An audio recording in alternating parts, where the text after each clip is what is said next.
Magandang araw sa ating mga kababayan. Ito po ang inyong lingkod, Attorney Renan P. Sulit. Abogado sa Pilipinas at isang registered migration agent sa Australia na may numerong 1382407. Akin pong pinasasalamatan ang lahat ng ating mga kababayan na patuloy ang pag-share, pag-subscribe at pag-like ng ating mga videos sapagkat atin pong naaabot ang lahat ng ating mga kababayan sa iba't ibang dako ng mundo at lubos nilang nauunawaan ang Australian immigration. Akin pong ipinapalaala rin sa aking mga taga-subaybay na ito isang general information lamang at huwag karakarahang gagawing immigration advice ang lahat ng ating mga tinalakay sapagkat ang inyong kasalukuyang aplikasyon o ang mga aplikasyon na gagawin pa ay maaaring kakaiba sa ating tinalakay. Mangyaring ako po ay tawagan o i-email sa australia@rpsmigration.com.au kung kayo ay nangangailangan ng immigration advice ng isang registered migration agent sa Australia.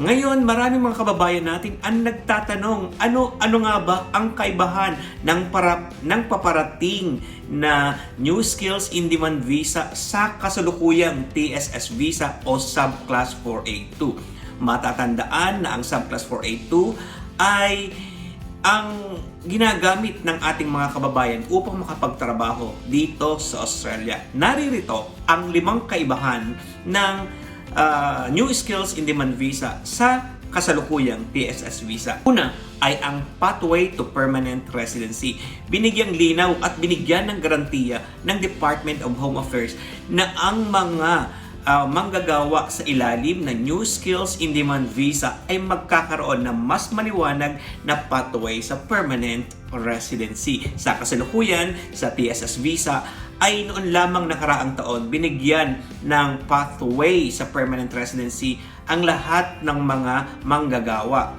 Matatandaan natin na sa darating na New Skills in Demand Visa, lahat ng mga experience sa mga manggagawa o foreign workers na ginawa sa Australia ay mabibilang na para sa kanilang mga taon ng paglilingkod o taon ng employment para sa Australia kung ito man ay gagamitin sa ibang stream ng migration sa Australia.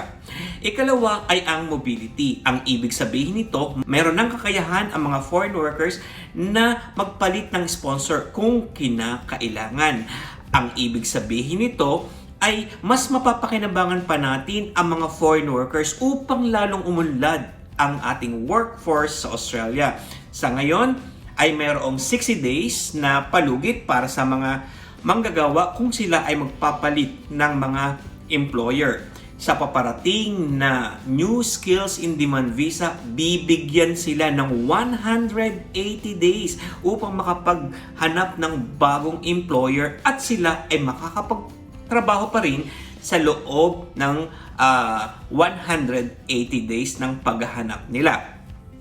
Ang ikatlo ay ang pagsuporta sa ating mga employer sa pagkakaroon ng installment ng Skilling Fund Australia. Matatandaan natin sa kasalukuyan ay upfront ang pagbabayad ng mga employer ng Skilling Fund Australia na ito ay isang requirement upang magkaroon ng kapangyarihan na makapag-sponsor ng foreign workers. Ang ikaapat ay ang processing time. Sa kasalukuyan ng TSS ay mayroong halos 3 buwan na proseso ng working visa. Sa paparating na New Skills in Demand Visa, kung ikaw ay nabibilang sa specialist pathway tulad halimbawa ng engineering manager, software engineer o cybersecurity, meron lamang na 7 days processing time. At kung ikaw naman ay nabibilang sa core skills pathway tulad ng mga registered nurses, 21 days ang visa processing time.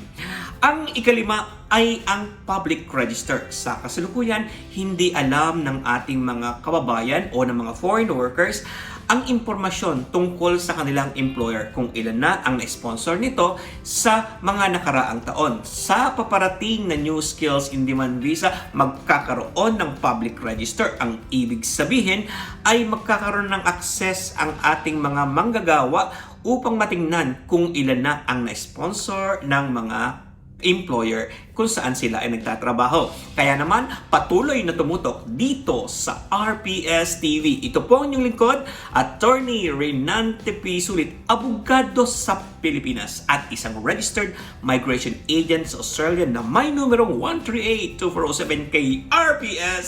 Sulit ang visa mo!